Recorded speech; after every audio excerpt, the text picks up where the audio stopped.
Good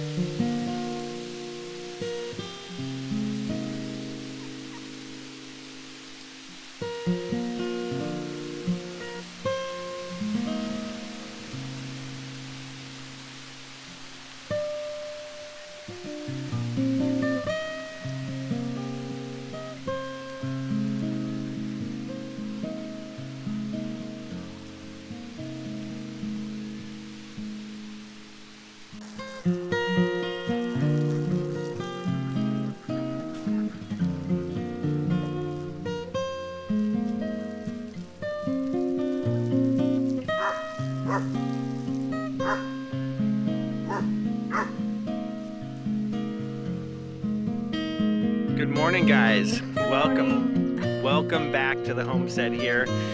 We figured it's a nice, beautiful fall morning here, and we figure it's a good time to kind of just take a little walk and give you guys a little update on just what's happened over just as we've kind of wrapped up summer and are entering the fall season, and what we're doing with all the animals and everything. So come take a walk with us as we give you guys an update.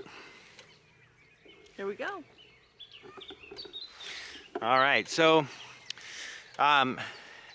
this summer has been quite busy with the animals. We have had puppies. We've had new additions such as some more kittens. And we have also had subtractions, more than our usual amount, which normally every year we do the meat birds, you know, and turkeys and stuff like that. So this year,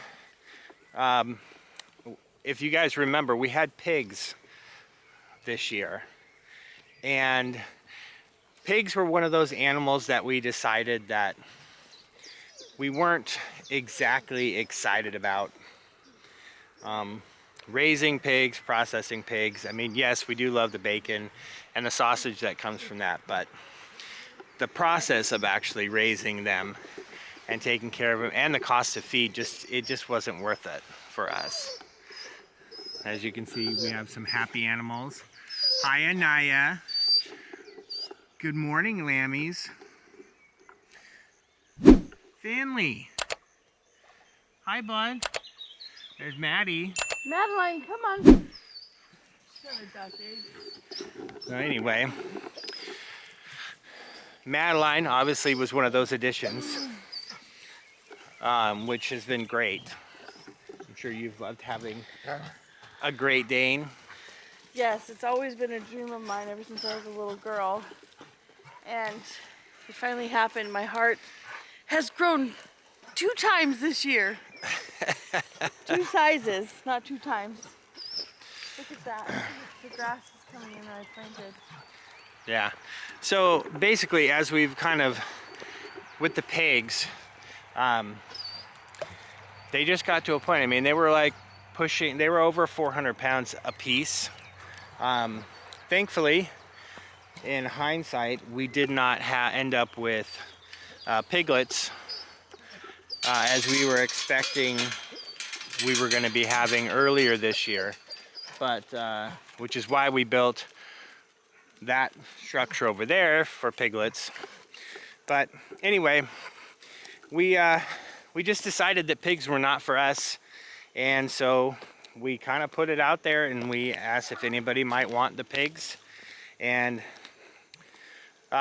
it really worked out very well. We had a family that reached out about getting the pigs, and they had said that they would love to take them. And so, and then we found out that they had just lost everything in a fire. They had a house fire. They lost their barn, their animals. Like, basically, they had lost everything. And so it's kind of a perfect thing, because they might use these to get piglets and breed them, or they may have they might use them for meat to kind of put in their freezer to feed their family. So. She just got shocked. Maddie, did Madeline, you get shocked? Come here. Madeline. She's going back. Don't go over there. Maddie, come here. And Maddie Madeline. is still learning the electrical fence. Madeline, come here. There she goes. She's going back to the house. She's going back Maddie, to the porch. Come here. Madeline. Come here, honey. It's all right. She's like, no. She's like, it doesn't feel all right. Madeline, come on, honey. Come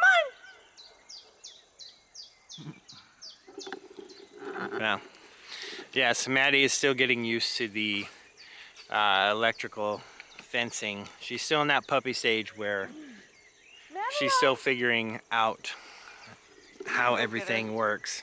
I'm gonna go get her. I'll be right back. Okay. Well, so anyway, this family lost everything in a fire, and so it was really nice to be able to, one, provide them with either meat or future piglets, and help them kind of get back to what they were doing before, you know, to help them out, basically to help them get a jump start on rebuilding and everything. And for us, it was a win because we were just not looking forward to processing pigs. I mean, we had originally planned for the pigs to be dog food, to basically, I mean, we were going to have some of it for ourselves, but we were going to use, especially Scooter, our boar, we were going to use him for feeding the dogs and providing meat for the dogs. But we found out that pork actually is not a good meat source for dogs because it contains some sort of parasite or bacteria that actually can be harmful for dogs if they eat it in large quantities. So what we had originally planned for the pigs wasn't going to work out for us the way that we had anticipated. So we ended up putting it out there that anybody wanted them. So it worked out for us because we weren't going to be able to do what we wanted to do, and we helped the family in the process. So we looked at it as a win-win. So as you can see, where we would normally have animals, we have an empty paddock here and an empty paddock there. That was where the pigs were. So the pigs are no more. And I don't think we're going to do pigs in the future. I think we've decided it was something we just didn't like. And sometimes that's what happens when you do homesteading and you're just learning and you're figuring it out. You just kind of go, okay, you try stuff and you see what works for you and what doesn't. And for us, pigs were not something that we decided that we want to do going forward. Just because the cost of feed and everything, and the hassle of just moving around. I mean, you guys have seen our videos of us trying to move pigs. You know, I think the craziest part is the people that came and picked up the pigs made us definitely look like amateurs, because they came out with their trailer and they had both pigs on the trailer in about 10 minutes. And it was just an unbelievable thing to watch, because if you guys have seen our previous pig moving videos, you know that it has been an hours-long process just to get them to move across the property to a new space. It has been lots and lots of trying, of patience and frustration just to get them to move, and these guys had it done in about 10 minutes. It was just, I mean, it was crazy how fast they got them on there with no issue, no stress, just they got them on there and it was done. So yeah, with the pigs being gone, that's a huge plus for us. It's gonna be a lot less work this winter trying to keep them warm and give fresh water and stuff. So that was one of the the subtractions of animals on the farm. And then this past weekend, we were able to finish the last round of butchering for the year. We always look forward to that. That last butchering day. It's kind of that signifying day where we say, okay, summer is definitely over, but also that there is a winding down for the year. We just love when we get to that point after working hard all summer and raising these animals and taking care of them and then processing them and finally kind of seeing the rewards and the benefits of all of our labor. It's very exciting for us and kind of lets us know that there is a season of a lot less projects and downtime for us. We're so grateful. Thank you to the O'Briens, Tim and Laura and your family for coming out and helping make the last butchering day a fun day. You guys made it a lot easier for us, and we always enjoy getting some help or having people come out and learn or just hang out and process some birds. But well, more than that, I think it's community. Like, there's this richness of life that comes when we have a community around us, and so it's about friendship and journeying through things with life together and inspiring each other and encouraging each other. And I really feel like that we've been encouraged by the community that we're building around us, and it makes it less lonely of a journey. Not that we're lonely, but we're definitely not the norm for our families, right? You're the only one in your family doing this. I'm the only one in my family doing this. And so we did kind of set out and do something completely different. Yeah. And it's been very, very rewarding. However, it's even more rewarding that we have people like the O'Briens to share that with. Oh, yeah. I just want to change the subject slightly, if you don't mind. Look at the grass coming in that was planted. Yeah. Right? So if you look around, this was all wood chips. And I seeded it, and I think some of that is coming in, but I think just running the sheep here, letting stuff grow back, it's coming back. We need to get goats to take down some of these brambles. They're going to get out of control. But I think next year this will all be green again. Yeah, we should be able to see all this out here. Hopefully will just be grass next year. Down there where the wood chips are really heavy, I didn't see too much there, and you can definitely tell, but this grass, I mean... Yeah, this up here is coming in very nicely. Much better. Anyway, sorry, I changed the subject. That's all right. I think we kind of we're still in the process of just taking stock and looking back at just what this year has been for us. I mean, it's been a year of kind of more growth. We were able to do more in the garden, and we were able to do you were able to do more canning and preserving. I'm not even done yet. No. The garden's still producing, and I don't know that I'll be done for a month or so, but and we can do like a wrap-up fall video for everyone. But I do know that it has been an incredible year, though we're pulling back, and you can feel it, or at least we can. I can. I am all about moving forward in this, though we're pulling back, and it can feel like a loss. I do feel that this pulling back is probably one of the most productive things that we could do. One, we need to get some infrastructure in place. The kind of animals that we want to move towards are grazing animals. We really enjoyed raising the sheep, and though we're going to process them this year, and though they were bottle lambs and that part was annoying, that's not what we want to go towards. We want to go towards having our own flock of sheep and our own herd of goats and our own cows and stuff like that. So getting our land ready is really important, getting the infrastructure so we have shelters in place. And we got to think some things through. We've got to get water out here during the summer months. To have something that's a water collection system or something like that would be really great, so we're not taxing our wells so much. And then not that it's having any problems or anything, it's just I don't want there to be problems. And then having some water availability during the winter time. The winter months are the hard ones because those are the months that we have to really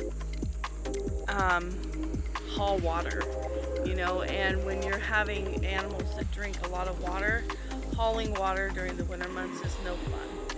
And we got to make it so that it doesn't consume every moment of our life, because in farming and in raising our own food, that's one part of the dream. The massive part of our dream is actually building community.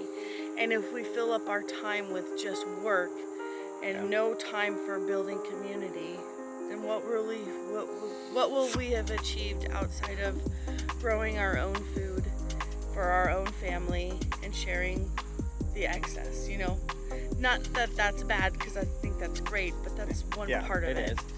But yeah, I definitely agree. I think one of the things and one of the strategies this year of kind of pulling back was kind of really to decide, okay, we've been doing this now for,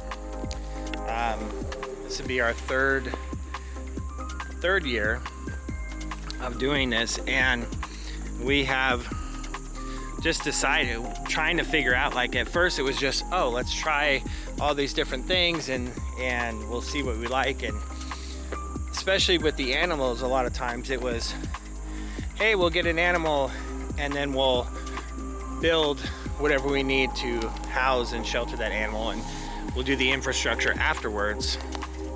And that's kind of how we've been operating. And this year we decided, okay, let's pull back. Let's be strategic about what we want to do on our homestead, and then start going, okay, let's start put that infrastructure in place. Let's build what we need before we get the animals and before we actually need to have it. And that way, when we do, and the Lord is kind enough to bless us with whatever animals or things that we need, we'll have the infrastructure in place to be able to take care of them, raise them properly. It'll give us a lot more peace of mind. And we just find that being proactive in that is going to be such a huge help to us, and a huge kind of transition in the way that we operate and go about things. So that's kind of the focus of what we've been working on this year, and just how we're going about it moving forward. And those are the things you learn as you as you try stuff out and you see what works for you. And for us, we find that we do a lot better if we're planning ahead and doing that. And it's okay, you know, sometimes you make mistakes, sometimes you learn from those hopefully you learn from those mistakes and don't repeat them. But I think for us, we're getting into that groove and that place of really dialing in what we want to do here on the farm. Well, what we enjoy. Look at this. This is why I need goats. Yes, up here is like wild brambles. I have not seeded this. I need all of these baby trees to be munched down. The wild raspberries. The wild raspberries aren't good. They're not sweet. They're not tasty. They're very small. I don't want them. I want to grow raspberries, and I love raspberries, but not these ones. So, but I need some goats for forest management. So we've started down at the lower part, which you were seeing the grass and stuff we were talking about. But this area is the upper part where a lot of the trees were taken out, and it's one of the most beautiful parts of the pasture, and I really, really like it up here. However, all of this stuff has grown up, baby trees, poplars, whatever. And sheep will take the leaves off. Goats will eat the entire stem and eventually killing out the root system, which gives me an opportunity to plant grass. So, but if you look around, I mean, it is just full. Yeah, there's just underbrush all over the place. Everywhere. So, which is good because things are growing, but this is all area that we want to be pasture. For animals such as cows, because we'd love to have some milk cow and add fresh milk to the list of things that we can enjoy here on the farm. Butter, cream. Yeah. Now we do have grass growing in here that's coming back, which is encouraging, but all of this stuff, I need all of this stuff to go. Yeah. But, yeah. Although the honeybees love it. Yes, they do. Makes it medicinal honey really good. Well, and that's one of the things that we'd like to do next year is have honeybees. Yep, next year's the honeybees. I would like to start our flock of sheep and get some goats along with our normal meat raising animals. I want to get a couple feeder lambs or sheep for the purpose of processing, so we can keep a red meat in the freezer. We really do like it, and then of course doing our turkeys and our meat birds and stuff like that. I think all of that will keep us in our meat until we get beef and other animals growing out here on the farm. So it's an exciting time of year, seeing the transition of the seasons, though my heart is kind of like I love fall, and fall is such a short time of the year. Things still can grow a little bit slower. The chaoticness of the harvest is wrapping up, and so that's really hopeful. So I love gardening though, so I don't know. I'll miss it this winter. I know that much. But I am planning for next year already, so anyway, let's walk around and take a look at the fall leaves. The summer rains have gone, August comes along, and it's gold. I think we're excited about what the future holds. We're excited about the possibilities that kind of lie before us here. Afternoons, September and its moon seem so far away, and I can't help but say, dear heart, come soon. We have so many projects and dreams and ideas that we would love to see come to fruition over the years, and it'll take time, but it'll be a joyful experience to say the least.